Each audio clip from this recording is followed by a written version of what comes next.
ভিন্ন মত থাকতে পারে, ভিন্ন মতে আমরা আমার মতামত যেটা দেওয়ার দেব।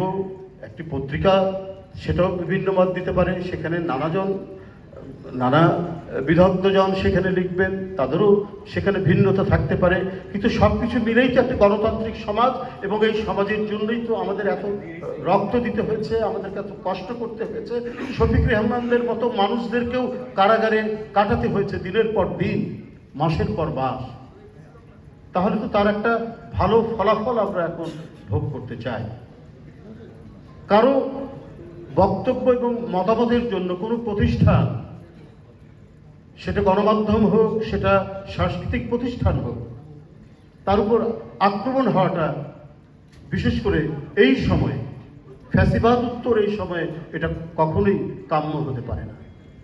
আমরা গণতন্ত্রের বিভিন্ন রকম ভেদ দেখছি।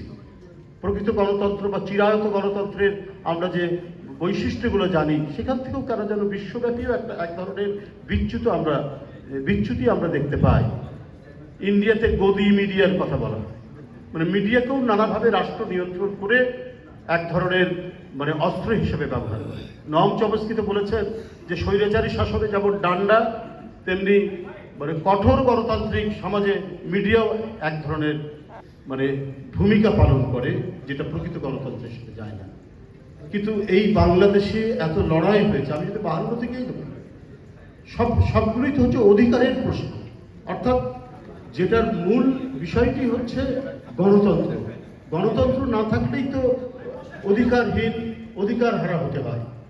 তো এই যে অধিকার হারা হতে হয়, সেটারই চূড়ান্ত পরিণতি আমরা দেখেছি এই সমস্ত অধিকারের আন্দোলনের সোপান পেয়ে আমরা 71, তারপরে 90 পার হতে হতে আমরা 5ই আগস্ট পেলাম।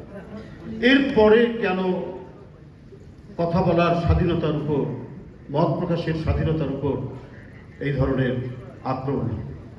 আমি ডেইলি স্টারের সম্পাদক, বিশিষ্ট সম্পাদক মাহফুজ আলম ভাইয়ের একটা লেখার মধ্যে পড়েছিলাম, ইদি আমিনের একটা উদ্ধৃতি উনি দিয়েছিলেন, যে ইদি আমিন কি সাংবাদিক প্রশ্ন করেছে যে আপনি মত প্রকাশের স্বাধীনতায় বিশ্বাস করেন? তো বলছে হ্যাঁ আমি বিশ্বাস করি, কিন্তু তার মত প্রকাশের স্বাধীনতার পর কি পরিস্থিতি হবে সেটা আমি বলতে পারি না। তো এখন পরিস্থিতি তো অনেকটা ওই রকমই বিষয়ের দিকে এগোচ্ছে বা গড়িয়ে যাচ্ছে। এখান থেকে আমাদেরকে ফিরে আসতে হবে। সত্যিকার গণতান্ত্রিক সমাজ, প্রকৃত গণতান্ত্রিক সমাজ, প্রত্যেকেরই কথা বলার অধিকার থাকবে, প্রত্যেকে তার মত প্রকাশ করার অধিকার থাকবে, এবং রাজনৈতিক দলগুলো তার মতামত নিয়ে জনগণের কাছে যাবে, জনগণ যাকে বাছাই করবে সে রাষ্ট্র ক্ষমতা গ্রহণ করবেন এবং রাষ্ট্র পরিচালনা করবেন একটা নির্দিষ্ট মেয়াদের জন্য।